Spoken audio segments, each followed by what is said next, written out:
So, because of the coronavirus, I actually recorded this podcast episode through the video chat app Zoom. And because of that, there are going to be some audio issues, so I apologize for that in advance.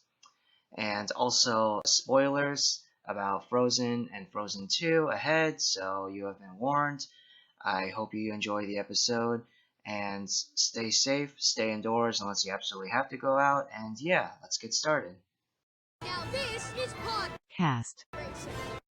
Hello there, and welcome to a brand new episode of my podcast, Podcast Racing. I hope that every single one of you out there is doing well, staying safe, and staying indoors unless you absolutely have to go out.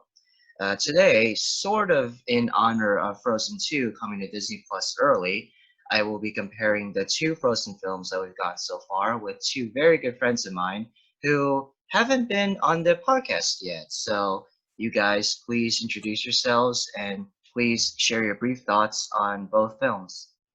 Hey, I'm Cari, and I really enjoyed both films. I think that they're fun family films that everybody of all ages can enjoy.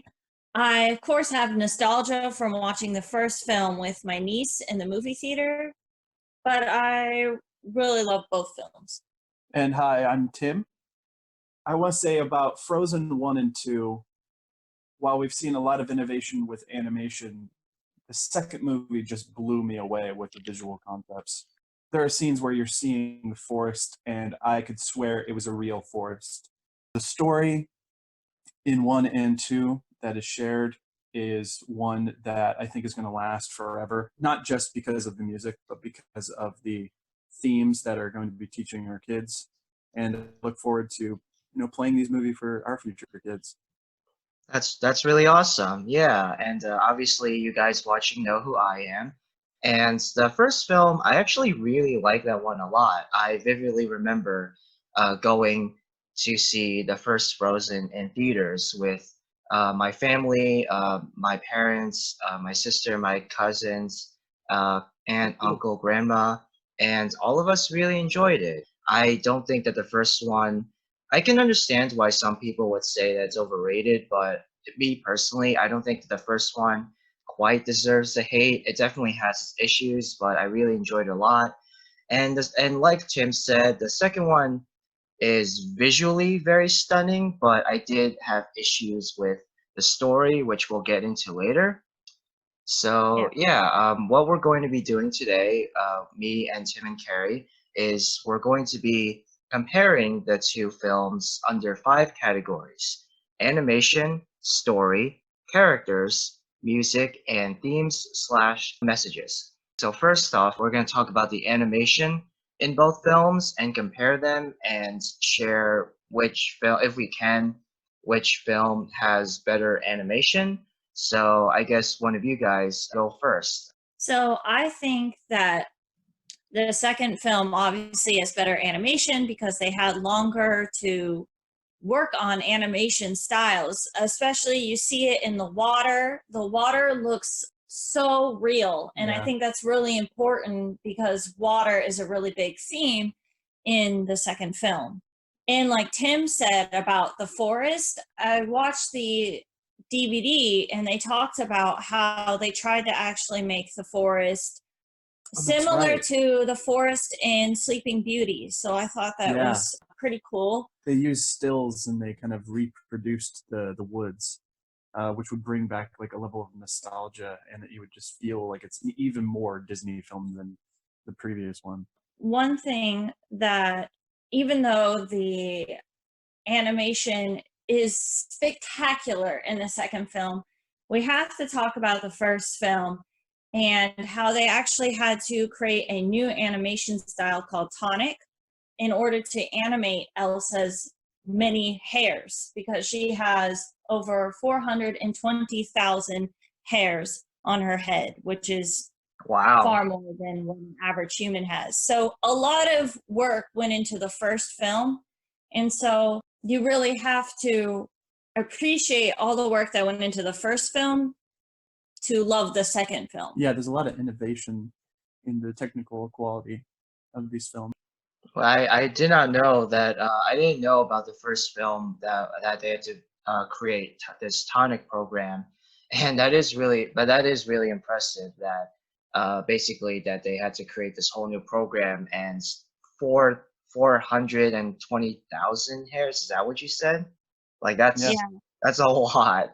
Um, Watching Frozen 2 though, I could kind of I could, now that I think about it, I do see a lot of resemblances between the forests in Frozen 2 and Sleeping Beauty. So yeah, me personally, I think that the second one has better animation. It has in my opinion, more creative use of color and more memorable visuals. Not that the first one had bad animation or bad use of color. The first one actually did have used color pretty well, but I think that the second one, everyone at Disney and the animation department really stepped up their game. But I think that both films look pretty good in my opinion. You have a good point there. The second movie, there's a lot more color contrast. It's not just like a drab blues and some browns of the buildings. I mean, while the first one is still beautiful in its own right, and Disney spends a lot of time making these scenes memorable, I would say that there are a lot more. The images pop more in the second movie. There's just a lot more contrast of color when you're going from one area to the next. There's so many different lands that they travel across, and each one has its own color palette. And I think, I really appreciate that in animation and just in movies in general. Yeah, so me personally, I think that the second one has better animation. Both films look pretty good, but I don't know if you guys want to share which film you think has better animation, or if you don't even want to compare them at all, at least in this category. Well, they shared a lot of the same animation team from the first to the second film. I think the big difference is, one, the budget that they were allowed to spend on the film increased because of the popularity of the first. So you've got a lot more time, effort, animators, rigging artists, and rendering processors to allow for the making of the film. Not only that, but was it 6 or 7 years that passed, Carrie? I think It, 6. it Yeah, was a lot of years passed. So the process and the capability of our computers and our software has really changed. And so it's kind of hard to compare them in terms of the visual quality and animation quality because our technology has changed so much. So I'd like to just say that I think the effort put in on both films was 120%. I mean, they loved making these movies. You can tell. I did actually want to talk about, there's an interesting part that happens in the first movie. Because I remember I was going to art school, and a lot of my former colleagues, they would tell me that they were expecting more of this movie, that the animation quality looked like they were in a rush. There were scenes in the first movie, even in like the most pivotal scenes where Elsa is undoing her hair. Her braid literally passes through her shoulder, and that's just, it's Yeah, sloppy. yeah, It's sloppy. yeah. But beyond that, I mean, it's going to be remembered. There are problems in old Disney movies. There's problems in every animated film. It's a very hard thing to do, whether it's hand drawn or 3D processed. It's funny how Disney took notice of this, and then the first time that you see Elsa in the second movie, she literally picks up the braid of her hair and lightly tosses it over her shoulder and gives a look to the camera, almost like, yeah, we took notice of the fact that we messed up there, but we're moving forward. And I just think that's kind of funny. There's things in the first movie that, while it's beautiful, while it's impressive, and it pushes the limit of render farms, and it also pushes the limit of like the way that the characters move around. I mean, they're human characters for the most part, besides Olaf, And and Sven. so they have to walk like humans. But at the same time, it's a cartoon, and the reason we make And the cartoons, rock people also aren't humans. Sven, Olaf, and the rock people. well, that's fair enough. I just mean like some of the main characters are people. I mean, it's a town of people with Right, some right. magical animals in it, and so we've got characters that are moving around the way that they would move around in the real world. But there's no reason to make an animation ever unless you're going to make something a little extra. And so beyond characters like Sven and Olaf, I just mean that the characters, the animation put in, if you watch them frame by frame, they're jumping around in ways that people they can't do it. And that's to Right. really energize the characters and make it really impressive. And they push that limit even further in the second movie, where it's not just characters walking around. Like these characters have so much expression. And I would say, especially with Elsa, but so in the first movie, Elsa is very Broadway. She's walking around like she's on stage. And that comes from Idina Menzel's background. But in the second movie, it almost feels like the entire film and everyone involved is on Broadway. Like they're all have the same presence that Elsa had in the first. And I think that's impressive to go from the first movie to the second movie and see every person having the same kind of emphasis, not only in the animation and the way they move. That personally actually is an issue that I have with the second one, and something Really? I really appreciate about the first one. That I agree with you that, like that Elsa having that sort of Broadway, very flamboyant, eccentric presence in that film, it really worked to emphasize her role as sort of an outsider and that she doesn't really belong in Arendelle. But in the second one, I don't know. It just for me, it didn't really make much sense to give everybody that sort of eccentric Broadway-esque presence in the second one. I don't know. I just didn't think that it was really consistent in terms of like I know that the people of Arendelle are more welcoming of Elsa's powers and stuff, but I don't know. Just and Kristoff especially. We'll talk about that later, but Kristoff especially, I really just did not like what they did with him in the second movie. Well, it's easy to say that the Kristoff scene uh, was strange in the middle of the movie and everything, but you could also say the same thing about Olaf and his song about summer. I mean, in the end, it's a Disney movie. It's meant for kids. And so there's going to be some silliness. I felt like it fit within the realm of the Disney animation, even though it's a story that's very serious. It's important to have some moments that are kind of silly. I mean, him walking up to a pine cone and treating it like a microphone. It's just, I mean, what? It's like an old music video. I loved it. I enjoyed it, but I can see why people would have issues with it. All right, so we're gonna move on now to talking about to comparing the stories, Yeah. the plot lines with the two films. I'll let you guys talk first. What were your guys' feelings on the story and sort of the basically like progression of character? Well, we'll talk about character development later, but first, just story in general. Please talk about that. So, as far as both stories go, I really feel like the first story makes more sense to me as to what all the motivation of all the characters are. Like, what drives these characters? It's very evident. Elsa is driven by fear from what she was experiencing as a child of her powers and not being able to control them. And so she isolates herself and wants to escape from her world. And she doesn't want to take on the responsibilities of being a queen. Mm. And I find in the second one, Anna is very opposite of that. She's very motivated by love. She wants to have a connection with her sister. It's very important to her. She's constantly reaching out to her sister. And then she's also deceived and she's tricked by Hans, but she is just so desperate for love that she's easily manipulated, not manipulative. I just don't see the drive or the motivation for the characters in the second film. Mm. I don't really understand why now that the spirits are calling out to Elsa after all these years. Like, what has kind of triggered this? Mm. I feel like it's kind of lacking that in the second film. Yeah, why didn't it happen so long before? Yeah. You know, why did so much time pass that only now the town is being attacked? Yeah, no, I completely agree with Carrie. I thought that in the first film the story felt more focused and consistent, also like consistent with tone. In the first film, you cut between like drama and comedy often, but I felt it was a bit more jarring in the second film.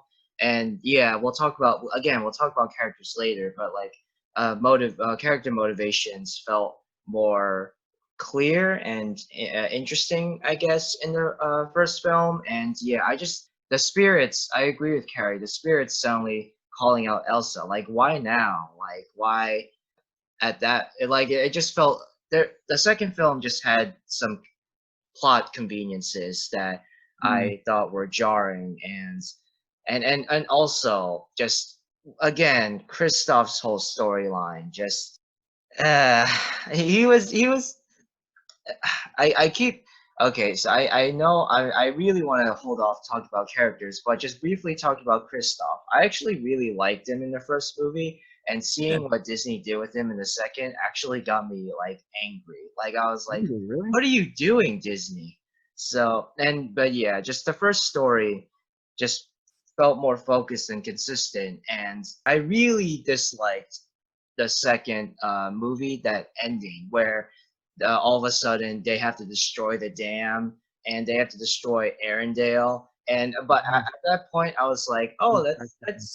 that's kind of an interesting choice. I'm not sure if I fully like it, but that's kind of an interesting, bold, risky story decision that Disney is making. And then them destroying the dam and destroying Arendelle, but then all of a sudden, Elsa stops like that huge tidal wave, and Arendelle is all good, and Elsa stays in the forest. And I'm like, they just kind of broke their own rules, kind of like they're I going back on. They're basically they made a risky choice, but then they were like, nah, we're not going to do that. I don't know. I kind of disagree. I think that it was appropriate for Elsa to go back into the forest because she doesn't have the connection to Arendelle that Anna really has, and I feel like it was a good decision on their part to have Anna become the queen of Arendelle and take over that role because she cares more about the people. She's more into it, and Elsa has always been more independent and more in tune with the spirits. So I feel like that was a good decision. I also kind of like the breaking of the dam. It shows once again, like in the first film, how brave Anna is to decide to do this because she knows it's the right thing to do, even though she knows that she could die in the process. She is willing to fight for what is really important. I feel like if we were reading it in a book, it would have been far more impactful of a scene because they would have to unfold it out across the chapter. Unlike in a film where it's just kind of like, I've got to break this down because it's the right thing to do. But when you really, really think about it, I mean, she's about to destroy her home. And it's not emphasized enough, in my opinion, especially since there's no destruction. I mean, because it's like they've made this big, bold decision to destroy this dam and destroy the place, but then lose confidence that that is going to be okay with the viewers of the movie. And so, like, Yeah, we can destroy exactly. Arendelle. Well, yeah, I do agree with the fact that it wasn't destroyed was kind of like a cop out. Oh, Elsa saved Exactly. the day again. And Exactly. it's like they emphasize too much on Elsa being the hero when if you look back on the first film, Anna is the hero. Anna goes into the storm, climbs the mountain, goes to her Yeah, sister. She finds someone to help her do so. yeah, I agree. She freezes to death and holds a sword to try to protect her sister. Else Anna goes into flames. Anna will go to the ends of the earth to protect Arendelle, to save her sister. And does seem kind of a cop out that Elsa is the one who saves the day at the end and stops the big tidal wave from coming. Yeah, there's no consequence. Like the movie likes to feign a consequence and then completely takes it away. Because I would say one of the central themes of the entire movie is there's this big thing that happened in the past. And honestly, Arendelle needs to answer for that. Exactly. And they don't. They absolutely don't. In fact, the whole town gets reassembled by the spirits in the end. And it's like, it almost looks nicer than it did before. And I think that's unfair. I think it would have been much, much better movie. Again, I still like both of them, right? Imagine if that movie had ended with the place being destroyed and the North Aldra and the people of Arendelle had to go and find a new land together. Like that kind of was happening in the movie. They left because the place was being destroyed by the spirits. And I was thinking, oh, great, we're going to have them reestablish a new place. This is really good material to have new character development and really see what these princesses have in store for reigning on their own kingdom. But no, their place is completely fine in the end. There's no consequence whatsoever for what the people of Arendelle did. Yeah, I would think agree that's with kind that. of, and that's when you're pandering to an audience, and I don't like that. Exactly. Yeah, that's exactly how I feel. Like I'm fine with these. I'm fine. Like I thought that the decision to destroy the dam and destroy Arendelle was a really bold and risky one. I wasn't fully for it, but I was like sort of waiting. Like, okay, this is kind of bold. This is kind of risky. Like, let's see where this goes. And then and then turns out to be a cop out, and I'm like, what the heck, Disney? And also I'm fine with the decision for Elsa to stay in the forest, but for me personally, despite the whole film essentially setting up that Elsa's gonna leave Arendelle, it still felt abrupt at the end. Maybe that's just me, but it still felt very sudden, which is weird because the whole film is setting up that decision, that ending, but it still felt like I just wish the writing was a bit better. Yeah, absolutely. And but yeah, let's do you guys have any more thoughts on the stories, and which film do you think had a better story? I don't know. My only complaint in the first film versus the second film is that the first film emphasizes, oh, you shouldn't fall in love right away with a person you just met, and it emphasizes that you don't need a man to be a hero. And then it kind of flips on that, because in the end of the film, they rely on Kristoff to bring Anna back down to the palace that is going to ultimately save her life. So they still need Kristoff, where I appreciate in the second film, Kristoff's just there to propose to Anna. He's not really... He does save her life, though. He's not really needed as much. The girls are more independent, where in the first film, he still has his heroic moment and brings Anna down to the palace. Yeah, you bring up an interesting point, because my whole point between the first and the second movie is the addition of the villain. Well, for story's sake, I'll say that I really appreciate in the first movie how Disney designed a character of the Duke of Weselton to make you think this is the main villain in this story. And yeah, he's villainous. He wants to kill the girls and, be the one in charge. He wants to kill Elsa. Yeah, but he wants to be in charge, and he's willing to do whatever it takes to do that. But he's not like the true villain, because they're creating this character that you're like, okay, let's put all my hatred on the Duke of Weselton. He's annoying. That's one thing I don't like about him. And two, he wants to kill Elsa. But the real story is the underlying twist, like the M. Night Shyamalan twist of this person who falls in love, proposes, they crazily are getting ready for a wedding, and then he's like, I'm going to kill you. I actually didn't see it coming in the first movie, and I love that, because it's rare that I don't see twists coming. I also appreciate that about the first film, that Hans is the villain, because in all other Disney movies, pretty much, the Disney villains are always old or ugly. They really emphasize that ugly people are bad guys, and that's not really true in the real world, as we know. And so I really appreciate that Hans is this good-looking, he's charismatic, but ultimately he is manipulative.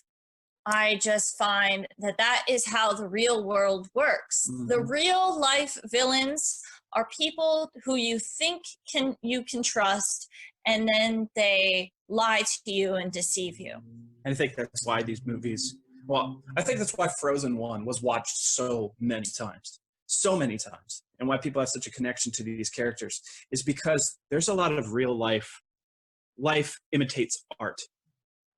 And when you're watching this movie, you're seeing this good-looking guy who sweeps her off her feet. That's a dangerous thing in the real world. Like, it's rare. You're going to find someone who doesn't have an ulterior motive. And I feel like that's an important lesson to teach kids who are actually the ones watching these movies as time passes. People are going to be watching these movies and seeing these girls who are there to support each other. You know, Elsa goes through a lot, and without her sister, she would never be where she is in the second movie or where she is at the end of the first movie. I mean, Anna really is the hero of the film. But I think that's why she becomes queen in the end of the second film. I do get where you guys are coming from, and I do think that I agree that that is an important and unfortunate that we have to teach kids that, but it is still, in my opinion, an important and vital lesson to teach kids. And yeah, you know, I agree that like having a villain who's handsome and initially very charming and likable, but then it was revealed that he was the villain. I think that that is an important life lesson, but I think that that twist didn't really feel, in my opinion, earned. This is an issue that I have with both the first Frozen film and Big Hero 6. Spoilers for that film. Both of those films feature a twist where the villain is revealed to be someone who we initially sort of liked, and I don't know. I feel like both of these twists were just very sudden, and I don't know. They didn't really feel earned in terms of the story, in my opinion. I think that, you know, like I don't know. I think that the life lesson of that, you know, that sometimes the handsome or quote unquote nice people are actually villains. I think that is an important life lesson. So I don't know. I feel like maybe you guys might disagree with me. Maybe the first Frozen film could have been improved by getting rid of Duke of Wesselton completely and just having Hans be the villain throughout the entire story. I would disagree because I feel like as a viewer myself, my personal experience was thinking, okay, so here's the established villain. We're going to return to him. He's going to be later a big part of the film.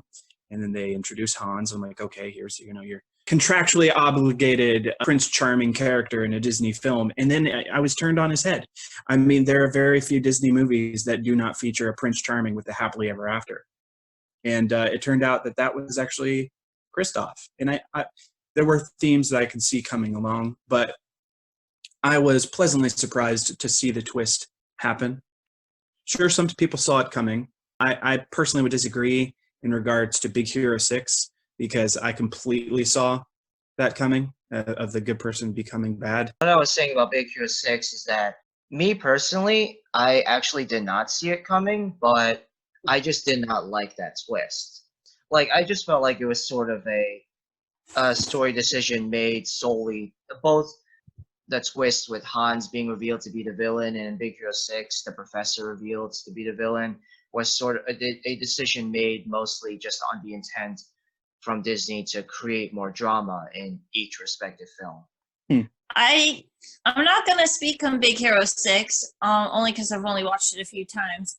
But as far as Prince Hans goes, I really enjoy the twist because as a woman, I have been in that same position as Anna and falling in love with someone who really pretended when we first met to be one person and then kind of flipped the script and he became a totally different person, and it just broke my heart.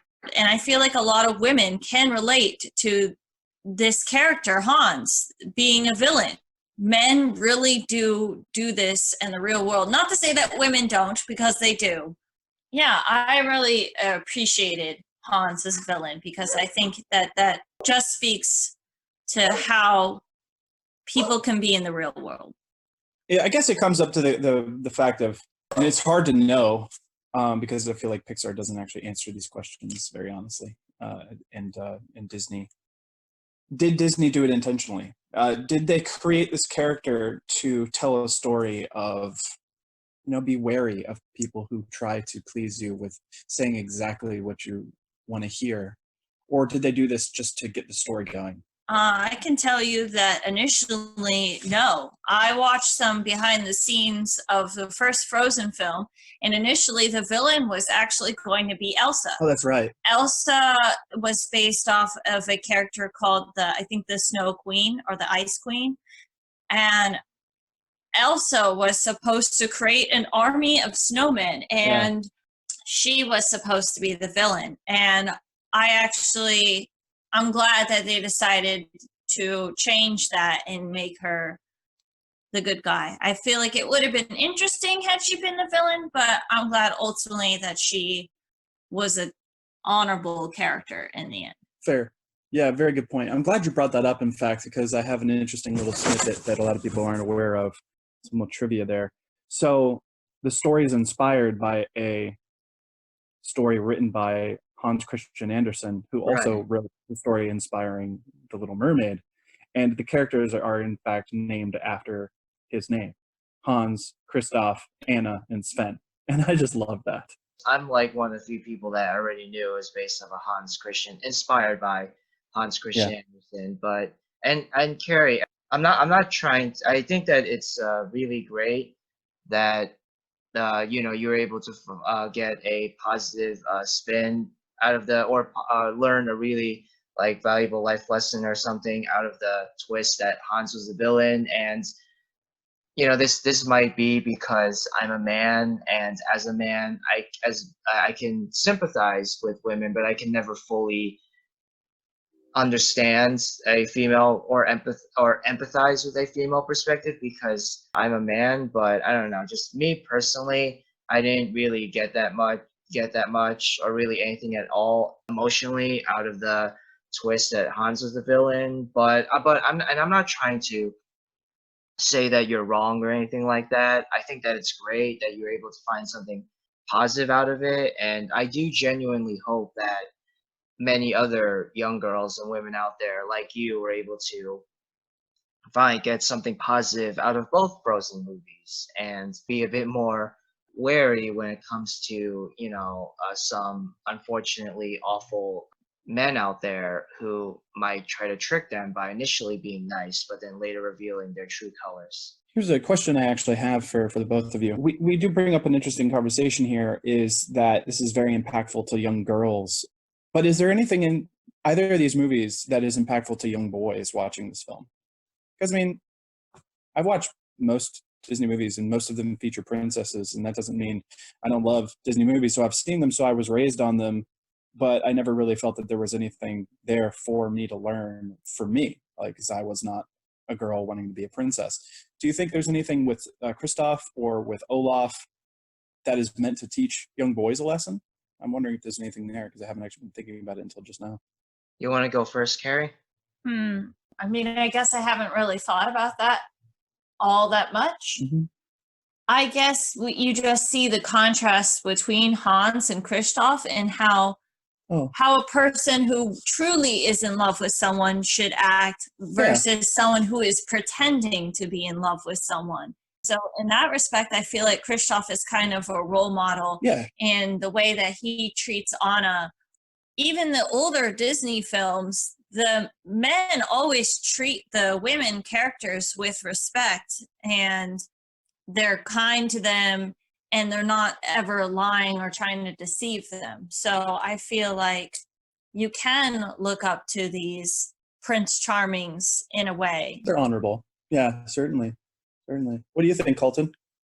Me personally, I don't think that I think that both Frozen films are solely, in terms of life lessons, showing different perspectives, are solely just for young girls and women. I think that for boys or men, all that there is with these films is entertainment value. But I never really considered what Carrie said, sort of comparing and contrasting Hans and Kristoff being a model for. I don't fully agree that Kristoff is a great like role model for like how boys should treat girls, because Kristoff is kind of gross at first. He cleans his sled by spitting on it and like wiping it down. And Well, it's interesting you mentioned that because I think that Kristoff and Anna, the relationship is always about being yourself. Be true to yourself. Don't fake anything about you. Because there's a little emphasis in the beginning of the first Frozen film, too, how princesses are supposed to react. And there's this poise to Elsa where Anna is just, she's a little tomboyish and she's does whatever she wants unapologetically. And I think that's why Kristoff is so attracted to her in the first place, because she's real, you know? And she appreciates him being real. Like, yeah, he's spitting on the sled and making crude comments and stuff, but he's attractive in a natural way that is in stark contrast to the villain. I mean, he's a man who's completely fake. In the second film, Kristoff shows how much he loves Anna. He's willing to get out of his comfort zone and just for a day, even if it's only for a day or for a moment, for Anna's coronation, he actually dresses up and decides to look nice. And although he hates it and although he's a little bit uncomfortable, he does it because he loves her. And then Anna comes out and actually is like, you know what? I actually like you in your regular attire. I appreciate what you did for me, but I really enjoy that. You are who you are. Yeah, Kristoff, or Anna loves Kristoff for being himself, and Kristoff loves Anna for being herself. You know, it's a throwaway moment in the end of the second film where she says, you know, it's okay, you can get back in your original look. It feels like a throwaway moment, but when you really unpack these things, it's not, because it's showing what true love is, which is accepting a person for who they are. You're not trying to change someone. You're not expecting something else of someone. She loves him for exactly who he is. And I think that's beautiful. That's a really good point.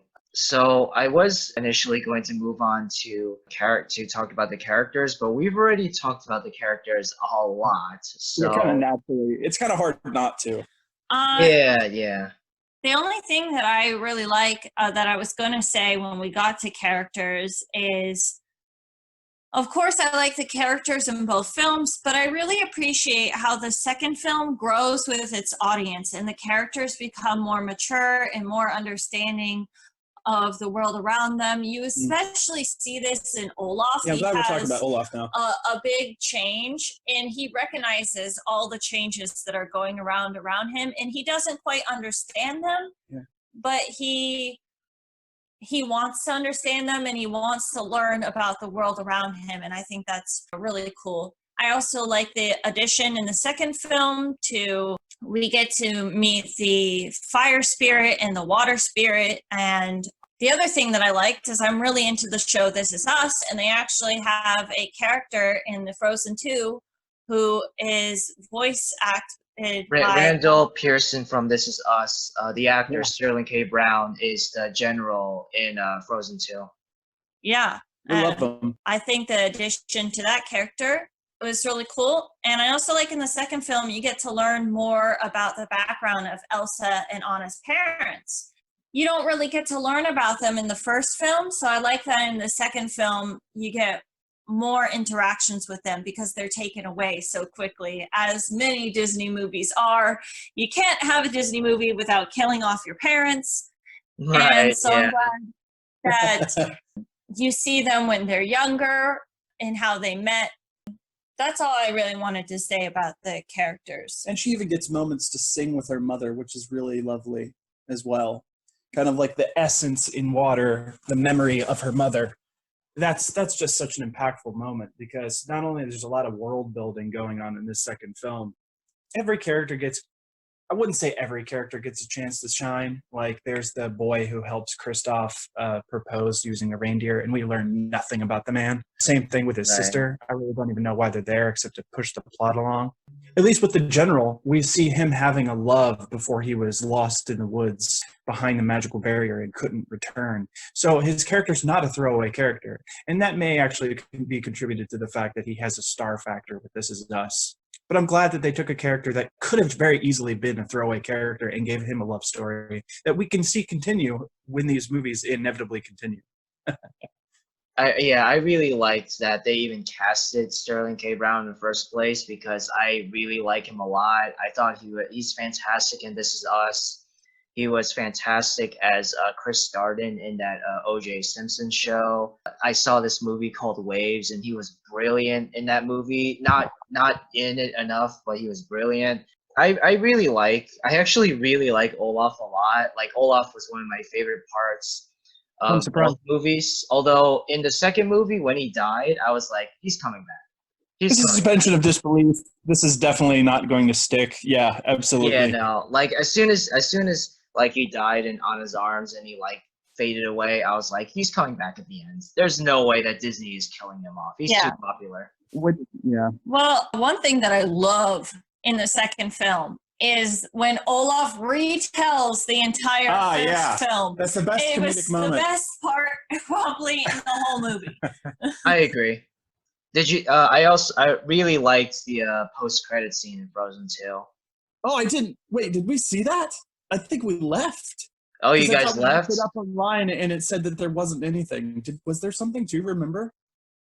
What was the post-credit scene? Yeah. I feel like No, I didn't watch the it. post-credit scene is Olaf recapping the events of the second film to those little tiny snowmen from Frozen. Yes. To those I don't. little tiny snowmen from Frozen Fever and that ice giant from the first movie. Oh, I look forward to watching this. Well, we have it on DVD, so we can go Oh, back right. and watch it. All right. It's For only those who don't know, it's now available on Disney Plus because of the virus. They pushed Right. it pretty quickly.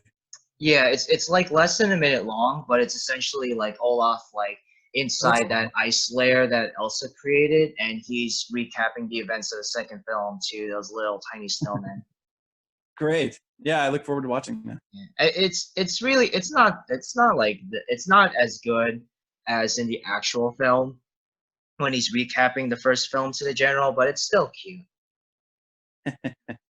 But What do you think about Olaf as a character? Because we really haven't talked much about him.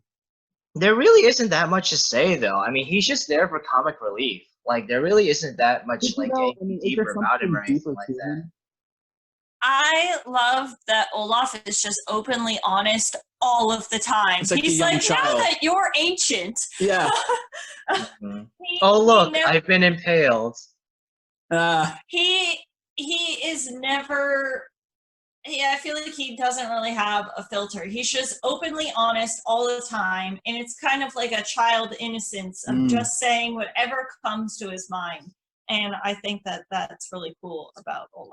I actually look forward to what they're going to be able to do with Olaf moving forward with these movies because, I mean, really thinking about it, we've got so much going on with these young princesses picking up responsibility and, change for Elsa and change for Anna, getting married, becoming queen, and having to rule for the first time, which is actually one of the negative things that I actually have about this movie is the fact that we never really see all that much interaction between the princesses and the people.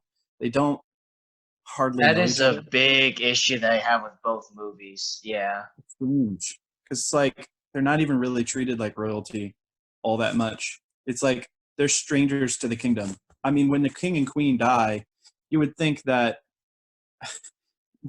they would be all over the kingdom to try and raise spirits and everything, but that's never shown.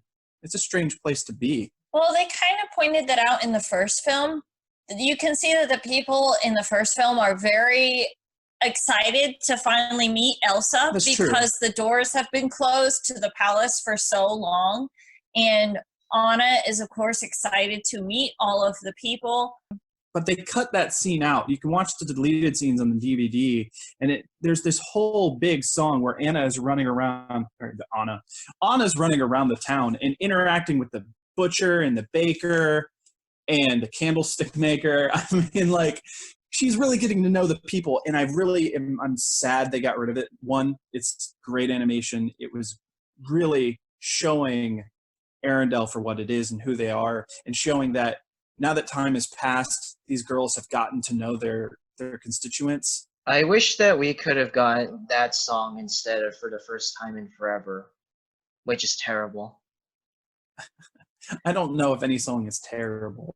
I mean, you can look at the numbers of sales, and simply over time, you're going to see that it's not terrible subjectively.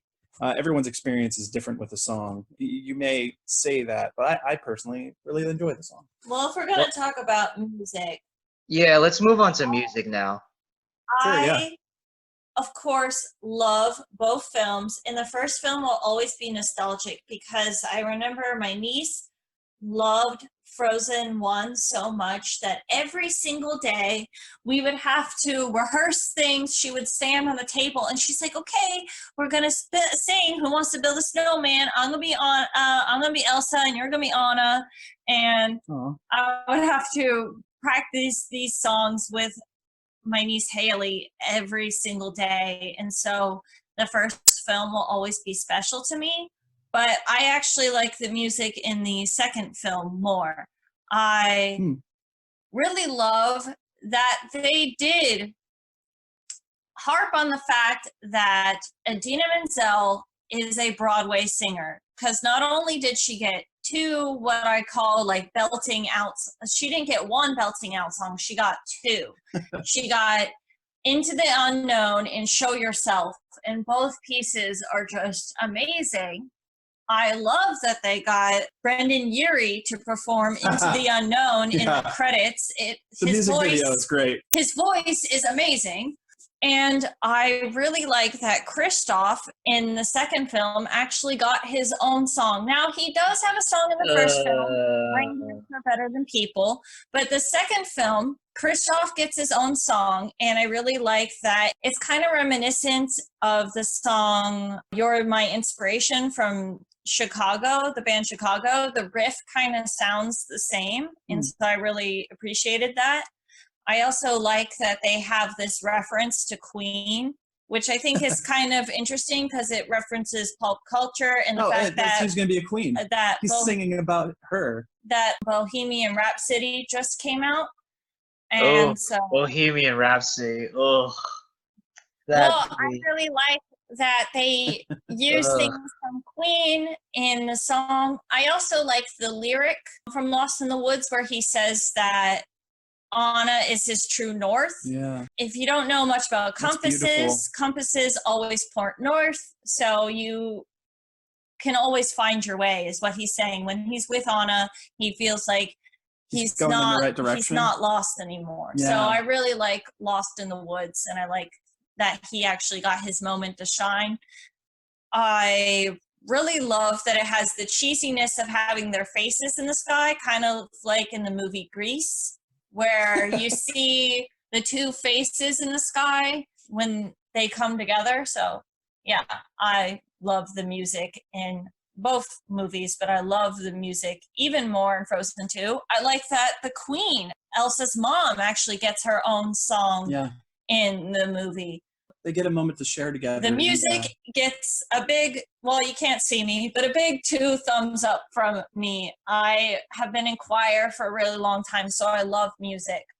What do you have to say about it, Colton? Before I say anything, I want to know what you have to say. Because you can't not talk about Lost in the Woods when we're talking about these movies. So I have an interesting relationship with the music from both movies. So the first movie, when I initially heard that soundtrack, with the exception of For First Time in Forever, which sucks, the rest of the songs I loved when I first saw the first Frozen theaters. I played them on repeat. I saw Let It Go was stuck in my head. In Summer I actually still like In Summer to this day, but the problem with the music for me personally in the first movie is that I heard it over and over and over again. And I eventually got sick of it. But removing the fact that we've heard it over and over again on the radio and in people's cars passing the street. I mean, it was in the mall. You find it everywhere.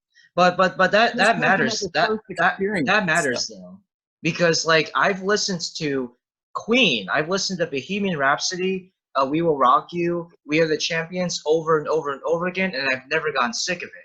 But the Frozen soundtrack I have also listened to over and over and over again, and I did get sick of it. I think that music, me personally, like music, really good music is music just like with movies, with any form of entertainment, it's stuff you can watch or listen to over and over and over again and never get sick of it. And like Okay, but Queen, if they had played, what'd you say? sorry, I didn't mean to interrupt you. Go ahead. No, you're fine. You're fine. I think that Well, like, what are you gonna say, Carrie?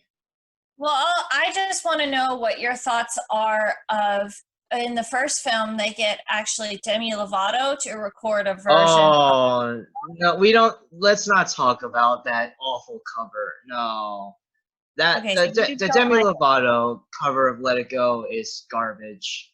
okay, I well don't what do know you if I've think heard it. of Brendan Urie's Into the Unknown? Yeah, let me talk about the music from the second movie now. I I think that the soundtrack from the second movie fits the tone of that film better. I think that Oh, Into the Unknown should have actually won the Oscar for Best Original Song. I really oh. like Into the Unknown a lot. I really hate Kristoff's song Lost in the Woods. I don't think it meshes like that song is my For the First Time in Forever. I hate that song more than For the First Time in Forever. And Can you tell me why you hate those two songs? Because I actually don't know why. why I hate Lost in the Woods? Yeah, both of them. Why you hate Lost in the Woods and why you hate First Time in Forever? Because you've just said that you hate them. Because I just don't like the beats of those songs. I don't think that the singing is very good in either one of well, the singing in Lost in the Woods, like the actor Jonathan something, I can't remember. Jonathan Groff. Jonathan Groff is also like Idina Menzel. He's also Broadway alum. The actor who plays Kristoff. So yeah, he also does his own singing. Like he's a good singer, but I don't know. Lost in the Woods it just doesn't mesh well in the film. It just comes like I get that was a point. It was just comes out of nowhere and it's just very random and sudden and eccentric, but it just didn't really work for me at all. And just I don't know, it felt a little bit too cheesy when like Kristoff and all those Svens started popping up and singing along with him. I was like, what the heck is going on? As far as animation and sound Foley mixing goes, I find it's kind of fascinating how they've got over 50 Svens in the scene running around in a circle to, practice the proposal to Anna in the future and everything. And Jonathan Groff actually voiced every one of the Svens, but at a different level Mm, of voice with his voice acting talent. And I think it's kind of funny if you rewatch it, you can actually hear his voice like copied multiple times but with different inflections. I think that's kind of it's I it's it's a see. talent. It's a very talented guy that they got for Kristoff, and I think it's kind of sad that he only got that tiny little song with Sven in the first one. It's kind of silly to take someone with such a big name and just give him such a tiny little moment. So I think it's Mm. important that whether you like that song or not, or fit the film, or its its campiness is kind of strange. I think it's a good thing that they gave him a chance to shine because Yeah. he's a great talent. I Yeah. mean, just watch him in any episode of Crazy Ex-Girlfriend, and you He's can not tell in that show. he is. No, Tim is talking about Hans. He plays Greg in Oh, I'm getting the two mixed up. and he also in the Crazy Ex-Girlfriend. So I don't think that Christoph is in that film, actually. My bad. Regardless, I'm just glad that the man who played the character got a chance to shine in the second film. Yeah, because he only has that small song, Reindeers Are Better Than People. And so I do like that he gets his own song and you can hear his vocal talent. And yeah, I do agree with you, Colton, that it's cheesy and it doesn't really fit the rest of the film. But I feel like it wouldn't be a Disney movie if it didn't have just a little bit of cheese. Like you just need to sprinkle on some cheese. Some Parmesan on there, yeah. On a Parmesan. Oh my gosh. Some Parmesan of the spaghetti shared between the two dogs. With The First Time in Forever, I don't know why you don't like that song. I actually like the reprise of that song more than the original song.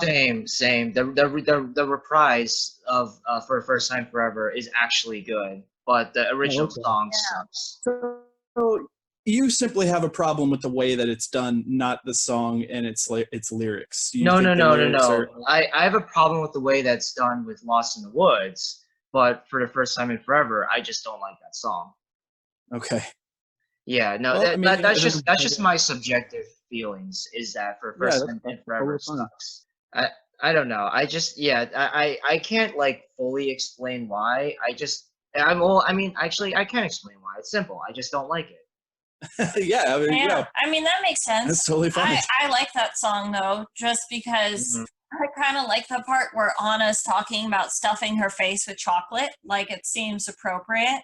And then I do like that it is a duet with Elsa and Anna, and then they redo it later in the film with the same kind of theme. So I Yeah, like that. when they redo it later in the film, I thought that that actually worked. Hmm. But like the first time, I don't know. I wish that instead of for first time in forever, we got that song that you were talking about when Anna is conversing with the people of Arendelle.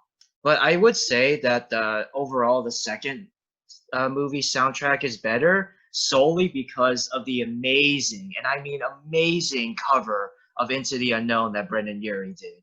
Yeah, Yes, That just absolutely. I love the Brent music in Panic the in the second Disco, film. I love Panic in the Disco so much, and Brendan Urie did such a great job with Into the Unknown. He did. I think when the movie ended, in fact, he was during the credits roll. I think they actually had Brendan Urie singing it, and I was glad to Yes. hear it in the theaters, Yeah, it was belting cool. through the speakers. It was amazing. It was rocking it out. Yeah, they obviously in both films they had amazing talent. I mean, Kristen Bell is also an amazing singer too. I do kind of wish that Anna. I mean, they give Anna like the sad songs. Yeah, it's true. They're In always so depressed and like in Do You Want to repressed. Build a Snowman? It's very sad towards the end when her parents die, and then they give Anna the really sad song where Olaf has just died. And I feel like for that, kids always like Elsa more, and it doesn't really make sense to me because Anna is the hero. Like, but they're not giving the hero the song that I feel like she deserves. I think the reason that they give her all the depressing songs is actually because she, even more than her sister, just really, really wanted to get to know people and to be. She's an extrovert through and through. Elsa's an introvert through and through. And the kind of things that you will see from those types of people, if they were to write poetry or produce art, would be of a more depressing nature. That's not a blanket statement, that I do find that though that is often the case, is that the reason that she's given the more repressed songs is because she is a more repressed person. She is sad that all this time has passed and she actually didn't get to know her sister. But I agree with my wife as well. I agree with you, Carrie. I think that Anna deserves a chance to really belt out a beautiful song because now she is with her sister and now she is getting to know the kingdom and now she is getting married. I mean, these are all big things that hopefully in the next movie she will be having a big, big song. That is an aspect of the second movie that I actually did like, is that Elsa and Anna got more screen time together. Because in the first film, for the most part, they were separate, but in the second film, they were together a lot, and Kristen Bell and Idina Menzel actually had solid chemistry. They do, absolutely. And there's really hard to tell if that was going to be the case or not because they didn't have enough scenes together in the first one. But through the length and the majority of the second film, they spend so much time together in the sound booth. You can actually tell that they're almost like sisters. I wonder how much time they spend with each other outside of the movies. In fact, I wonder if Did they record it together? I thought all the voice actors recorded it separately. That's usually how it goes. sometimes they were together. In fact, you can see the videos on Oh, YouTube. really? Oh, okay. That's cool then. That's really cool. Speaking of sisters, I want to move on to the last topic, which is messages slash themes. I really liked the theme, like the sisterly bond in both movies, even though they were separate. For the most part, in the first Frozen, you could still see that sort of the importance of a sister, a family, and sisterly bonds. And I really liked that it wasn't like romantic love that broke the curse, but family love. I thought that the messages slash themes and also like kind of with what Carrie said about the villain being actually the handsome and charming guy. I think that the themes and messages in the first film were done a lot better because honestly, I don't. What are the themes or messages in the second film? Like, I actually I rewatched the film recently to prepare for this, both films, and in the second film, I was like, what, what am I trying? What am I supposed to be learning? Like from the first I, film, I get what I'm learning, the importance of family, but in the second film, what am I learning? I always thought that the theme was change and accepting change. Next, do you think so? Not just with Olaf accepting change and growing up, with the characters themselves moving on. And, before Arendelle is saved in the end, we're fully expecting them to be moving on and building a new kingdom and establishing a new place. And so the characters have accepted it, even though that's not what happened in the end, which I think kind of took away from the film personally. When you rewatch it, you're like, okay, there is no consequence here. There's all of this happening, and characters are accepting change, but nothing changes. Yeah, if that's what they were going for, I didn't think that it worked really at all. I agree. Yeah, I gotta agree with you, Colton. I feel like the theme for me in the second film is kind of lost. A big theme that they kind of talk about in the second film is water and how water has memory. And that kind of made me think of the 1995 classic Pocahontas, in which Pocahontas sings about just around the river bend. And in the lyrics, she says, water's always changing, always flowing. And I feel like that makes more sense to me. Water changes. It flows. I don't know if I necessarily believe the notion in the second film that water has memory. And that was such a big part of the movie. Yeah. And it just kind of fell flat for me. Well, I think that's Olaf's child brain trying to understand the world, but it's also kind of a world building process of this is a magical kingdom. And so Disney's trying to say that in our world, like Bob Ross, in our world, water has memory, And so you can say that in the physical world here now, water has no memory, right? It doesn't make sense. Science has never corroborated that. But in the world of fantasy and illusion, they have stated a fact for their movies and for their world building that water has memory. And I don't think there's any problem with that necessarily. But that is interesting that you found that Disney used to say one thing and is now saying another. But it's also interesting that they're different worlds. Pocahontas is our world. It's like the real world with lots of historical changes and inaccuracies, certainly. But Arendelle is completely fantasy. Right. I mean, there's rock trolls.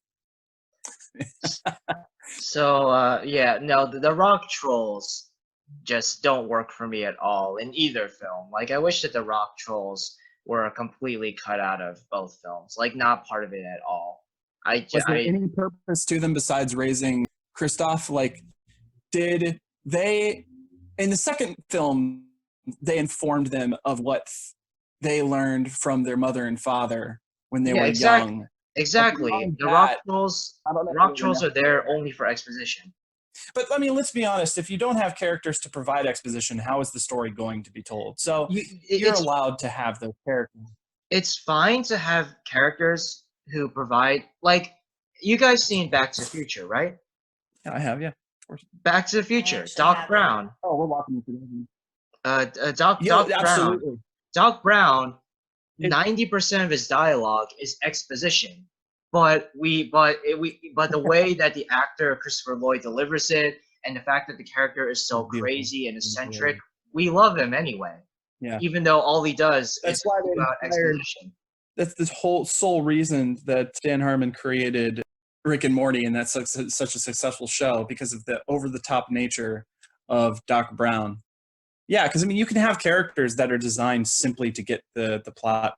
It's like in the Deadpool movie. It's like, might further the plot.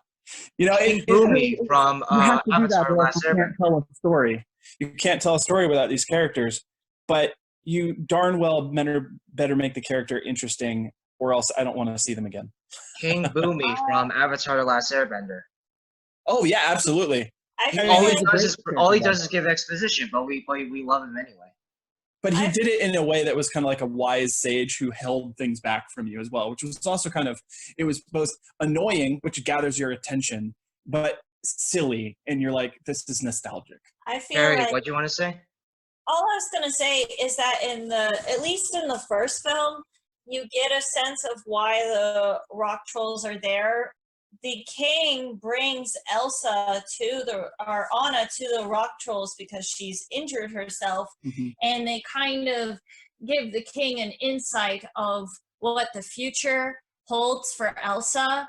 I feel like though they kind of ignore his advice, which is that fear is going to be the ultimate enemy, and they lock her up because of fear, and they make her wear magic gloves because of fear, when really if they had just listened to the trolls and guided her with love, it works. Sorry, my cat was interrupting. He kept meowing. You're fine. Hey, I actually want to talk about, I know that we've passed the topic of songs, but we have not touched on these rock trolls much at all, and they are part of the story. So in both movies, I want to talk about the song "A Bit of a Fixer Upper." What do we think of the No, song? let's not. Let's No, not. because think about it. We were talking about how Kristoff is this role model in a way, while it's not really the emphasis. Boys can watch this and think, okay, the people who raised Kristoff are basically trying to partner him up with a princess and just say, he's just a bit of a fixer-upper. But she hears this song and completely disagrees with his parents and says, I don't need to fix your son. He is perfect the way he is. And I think that's another nice lesson, that we don't have to fix each other. I don't think it's a guess throwaway so. song. I think it's an important song for the relationship between Anna and Kristoff. Wouldn't you agree, Cari? I'm not too fond of the Fixer Upper song itself, but I do see meaning in the lyrics. They say everybody's a bit of a fixer upper. I think that is kind of true. Everybody has flaws that they have and that they need to work on. And it's nice to kind of live with someone or be married to someone who kind of is a contrast to what your flaws are, and they can kind of help lift you up and essentially fix you up and make you a better you. Yeah. I think it's important to have someone in your life who, in a caring way, in a nice way, can kind of point out things that maybe you're doing that they don't necessarily like, and that you can build upon yourself and become a better person because of it. I think with the theme of the second movie ending with a pending nuptials, the marriage between Anna and Kristoff is going to be a big deal in the next movie. Because of that, I think it's important to talk about marriage in this conversation, which is Anna finds that man in the first movie, he ends up being terrible. And I think that in a relationship, it's important to have someone who isn't looking to change you, but also isn't being fake. It's important to be, I think a good topic for both movies is that these characters over time learn to be okay with who they are, because Elsa she's dealing with so much. She has been completely locked away from the world, separated from her sister. She must have gone through so much. I'm surprised she doesn't have more mental issues that she's no doubt dealing with. I mean, even in the second movie, you're seeing a heartfelt moment where they're all playing Pictionary and they're just having some fun time together as family and friends. But you still see how reserved Elsa can be. And part of that can just be kind of throwaway and just be like, well, that's because she's still not tapped into her true self and all of her power and left the kingdom to go find her story. But also, she's gone through a lot, a terrible life, really. She's completely been left alone. And I think it's unfair that her parents did that to her, throwing it back to the whole rock trolls. I mean, they gave this advice, and the parents of Anna and Elsa did not heed them. They just gave into fear. I really, the parents are basically hypocrites and terrible parents. But is your like dog or cat or whoever's making those noises okay? Like, does he or she need help? Why? Yes, Huh? no, they're fine. No, the thing is I had locked both of them in a room, Ironic. hoping that they would stop making noises, but the Uh, cat was at the door and he was meowing and he Okay. wanted to be let out of the room. And- That's all that was going And on. now they're right here next to us because they're like, okay, we are not Elsa. You will let Okay. us interact with you, regardless of whether you're recording something. Okay, I just want to make sure they're okay. They're Well, great. so one last question for you guys. Which Frozen movie is better? Cari, you go first. I really had a hard time with this because I was thinking about it last night because I knew the podcast was coming up and I was getting all my ideas together. And when I first watched the second film, I thought that it was initially better. But I think that's just kind of whenever you watch a new movie, You're impressed. you're impressed and you're blown away. And I Yeah. was blown away by the music. I was blown away by the animation. And I still think those things are true. But ultimately, when it comes down to it, the second one wouldn't exist without the first one. And therefore, I think that the first one is better because it has the better overall theme of family and sisterly love being more important than romantic love. Mhm. And so I think that the first one is better. And it was a hard choice for me to come up with because I like the music in the second one more and I like the animation more in the second one, but I like the first one more. I agree with what you say, Cari. I think that the foundation laid by the first film is so important that it's hard to enjoy the second film without the first. Like if someone were to just jump in and watch the second and have no idea about what the first is, they're like, who are these people? What is going on? Why are they singing about all this stuff that really has no merit without knowing who these characters are? That's why a lot of movies kind of retell origin stories in the beginning in sequels because they feel like if they don't, people won't understand what's going on. I mean, it can be done in a way that's not necessary. Like the Spider-Man Homecoming movie didn't need an origin story. They're like, okay, people get it. He's Spider-Man. He got bit. Let's get on with it. I'm going to have to say that my favorite one is the first one. And it really is because it's the first time I met these characters. And sure, I had the same experience. I went into to see the second one. I was like, man, that animation is just gorgeous. The rendering is just so clear, crystal. It's just photorealistic at times. But as I looked back and I looked at the themes and I looked at the songs and I looked at the establishing characters and the villain, I love a good villain. You know, Batman's nothing without the Joker, truly. Hmm. I think it's important to have a strong villain, and there really was no villain except for their ancestors' poor decisions in the second movie. And for that reason, the first one is my favorite. Yeah, so I also agree. I think that the animation and music in the second one is better, but I just had too many issues with character motivations and the story was kind of messy in the second one. And you know, the first one movie has its issues as well, definitely, but I've rewatched the first one more, and that is mainly because I only rewatched the second one to prepare for this podcast. When I initially saw it in theaters, I left disappointed and underwhelmed because I really liked the first one a lot, and I was really excited for a second one, and leaving the theater disappointed after Frozen 2. I think that you guys know what I'm gonna say. I also think that the first one is better. It seems to be the answer of a lot of the people that I'm asking this question. A lot of that just comes from it's hard to capture lightning in a bottle twice. And more often than not, companies are like, oh, that was successful. Let's do that again, almost exactly the same. Star Wars, The Force Awakens, it's a complete clone of the previous Star Wars. Well, not trilogy. like a complete clone, but it's like 90% the same as the first Star. 90% is okay, not a complete clone, sure, but an incomplete clone that. But you know what I mean, no, it's a 90%. It's not going to survive. But what's funny is that before I saw Frozen 2, I kept seeing all these. I watch a lot of YouTube film critics. Like I watch a lot of YouTubers who review movies, and a lot of them were saying that the second one is better, and that a lot of them were saying that the second one is more mature, and also like us praising the animation music.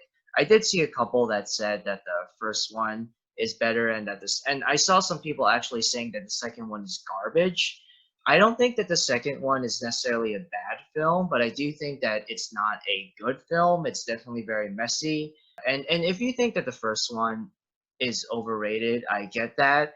I don't totally understand the opinion that the second one is better, but yeah, that's just not an opinion I fully understand, but I mean, good for you, I guess. The first one is a film that, if you think it's overrated, I get that, but I do think that the music at least is now a bit overrated, but overall I still enjoy the first film a lot, and I'll definitely rewatch it at some point in the future. Where do we three lie on the rating scale of remove the movie, just listen to the soundtrack, and which one is better? Oh, Oh, the second. the second one. Yeah. Yes, yeah, I agree. So I think that's an interesting thing that we all agree. The second one has a better soundtrack without the film, and the first one is a better film than the second one. Well, something that we also didn't really touch on, but I would like to touch on it briefly. I also like the costumes in the. I like the costume changes in the second one. Well, that's part of animation. Well, let's just touch on it. What did you want to say, honey? I love, and maybe it's just because it's aesthetically pleasing, but I love Elsa's transformation at the end with her hair down and the white costume. I thought that was really pretty. It kind of almost looked like a mermaid, and she's riding on this blue horse. So just kind of a random thought that I wanted to throw out there. Well, I'm glad you mentioned it, though, because one of the big things that the animators and storytellers really, really wanted to get across, and that's why they created that new software for Elsa's hair, is she's accepting herself. And she's like, you know what? Screw it. I'm going to be me. And that is a very powerful thing for people to listen to. In today's world, there's a lot of people who are afraid to be themselves, and things are changing, and people are more accepting of people just being who they are, and I think that's cool. And I think that Elsa is someone who was able to really be a support to that and sing this song of, and I'm just gonna basically, like the whole Taylor Swift thing, shake it off, like just let it go, be yourself. And she takes down her hair, and then people were seeing the trailers of the second movie where she's running up into the waves and freezing the waves to do something, and it was really intriguing. But we saw that her hair was looser than it was in the first. And then at the very end of the second film, her hair is completely untied. It's just beautiful and flowing and long. And you can see from the beginning of the first film to the very end of the second film, her hair has told the story of she is opening up, and she is really blossoming into a very impressive woman, and she's finally accepting who she is. She's a role model in that way. So I think that, yeah, going back to the animation, we're talking about costuming, and we're talking about hair. Hair's very important in Frozen. It's a subconscious part of the storytelling. I get that. Yeah, no, that was something that I noticed too. The first time watching both movies was like sort of the progress as Elsa's character progressed. Her hair, it was told visually through her hair. Do you guys have any like final thoughts on either Frozen movies before we end? I have a question for you as well as a final thought, and that is, I feel like the first song in the very beginning of the first Frozen film does not fit the film in any way. It feels like, because leading up to the release of Frozen, Disney was saying this movie is going to be like our Lion King. Like, it's going to be very, very impressive, and the music is going to be... But Disney already made that. But The Lion King is a Disney movie, so why would they say that? No, what I'm saying is that they're trying to recapture the popularity, but what the viewers and a lot of my friends were really excited about the release before it came out. They're like, oh wow, they're going to throw back to the original like classic Disney movie where we get these big orchestral music moments, but the movie felt very pop.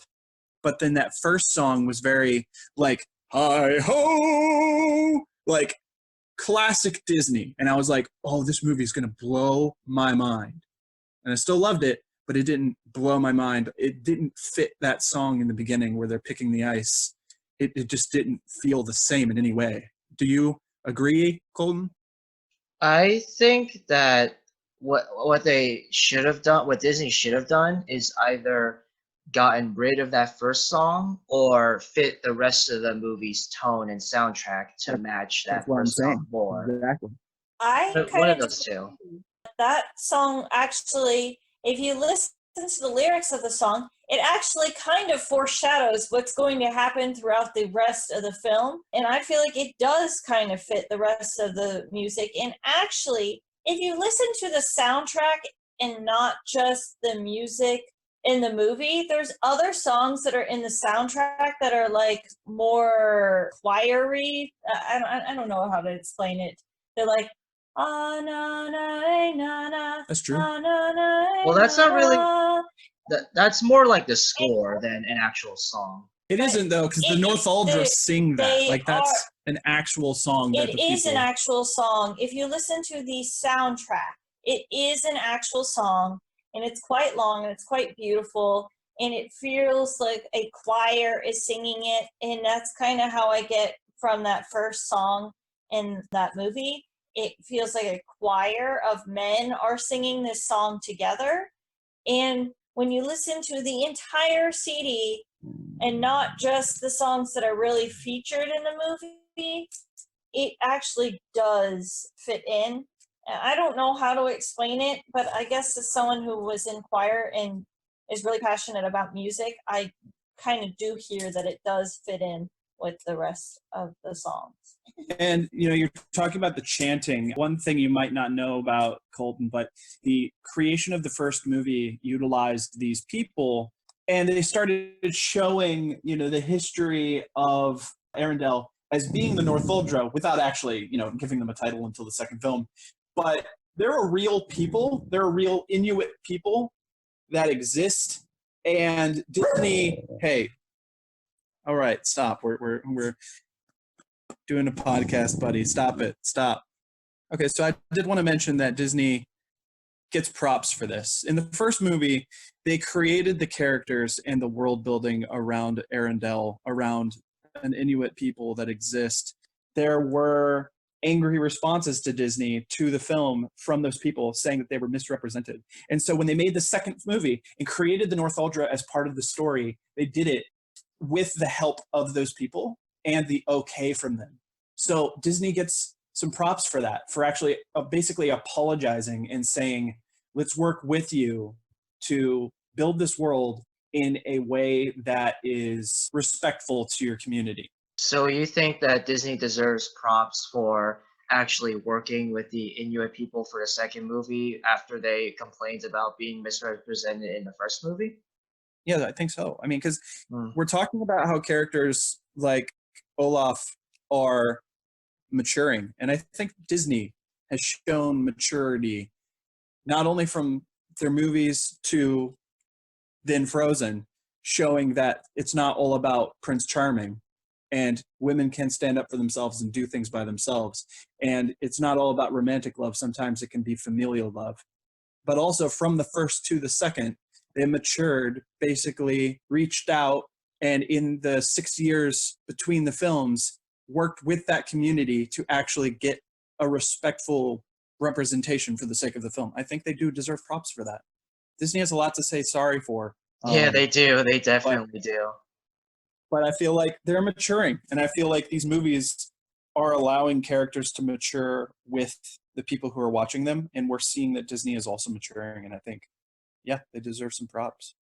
Cari, do you have any final thoughts before we conclude?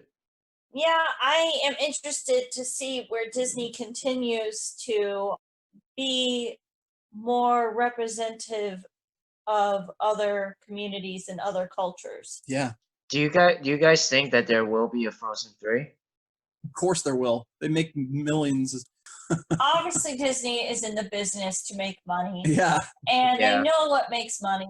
So I think that they will probably make a Frozen 3. I kind of hope that they don't. Really? Yeah, Yeah, same. I love Frozen, but I will much rather enjoy little short films with Frozen rather than an entire third film.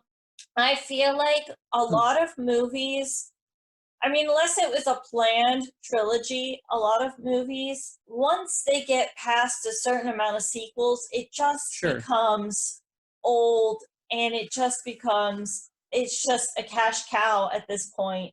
Yeah. Where I especially feel that way about like horror movies, like the Saw franchise went on and on and on, and I'm just like, no, we're done with this. Yeah. It's old. Our Fast and the Furious, I'm just like, it's overdone. Yeah. Yeah. And I just feel like sequels, just for the sake of sequels, is dumb in my opinion. I also think that they need to stop remaking old films. Oh Let yeah. the old films be what they are and stop trying to cater to an audience and just make every animated film live action. I think it's just lazy. Is The Lion King remake is awful. I don't know if it's awful. No, it's bad. It's 2 out of 10, 1 out of 5 stars garbage. Well, Right. I feel like that is a different topic for a different Yeah, it's day. a different topic. All in all, I feel like both films are fantastic and they have things that are great about them. They have things that are not so great. Just like any other piece of art, there's Yeah. always going to be people that love them and there's always going to be people that hate them. It's true. And, you know, I could go on and on about how much I love Frozen, but I think what we've said today is, you know, there's a million other ways that people could talk about these films. I think that regardless of what my feelings are about both Frozen films, I hope that a lot of people out there, especially young girls and women out there, feel empowered or almost entitled in a Yeah. positive way after watching these movies. And I hope that if you think that the second one is better than the first, even if I disagree, I'm not going to argue with you. And if you love the second one, I'm not going to argue with you. I think that both films have stuff to like about them, stuff that's not good about them, but enjoyable overall. And yeah, I'm going to end things now. And I want to thank you guys, Tim and Cari, for appearing on my podcast. Well, thanks for having us. Yeah, We thanks for enjoyed having it. us. We've really enjoyed this. It's been a lot of fun. With this whole unfortunate virus situation, obviously, like you guys could probably tell watching, but I didn't actually physically meet with Tim and Cari. We met through the video chat app Zoom. We had a lot of technical issues, so I don't know if we're going to do this anytime again soon, but sometime in the future, if you guys wouldn't mind appearing again on my podcast, I think that'd be really cool. Yeah, we look forward to it, man.